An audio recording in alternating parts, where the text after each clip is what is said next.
И сега стварно со спотфил кеш го фатиле? Да, ја фале парите 100.000, 10 пачки од по 10.000. Ауф. Лежеше таму едно пола саат на стомак врзан на лицици, дојдаа новинари и ги спосликаа, го направија, он вришкал. Сашо Мијалков ме намести и солзи тешел.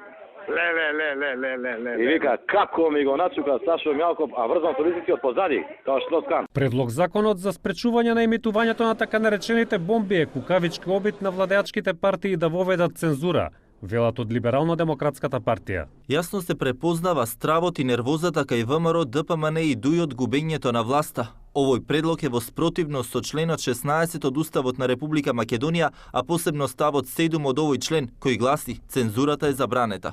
Партијата за целосна еманципација на ромите пак бара од меѓународниот фактор да се огласи со соопштение дека не стои за овој предлог закон, како што вчера тврдеа пратениците од ВМРО, ДПМН и ДУИ. И од Демократскиот сојуз се против носењето на овој закон.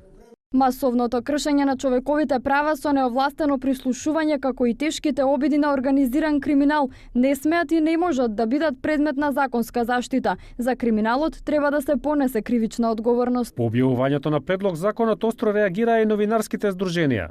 Медиумската организација на Југоисточна Европа со седиште во Виена изразува загриженост и потенцира дека новинарите мора да имаат право да објават информации ако со нив јавноста биде запознаена со нелегални активности на државата, корупција и криминални активности на лица кои извршуваат јавни функции, затоа што јавноста има право тоа да го знае.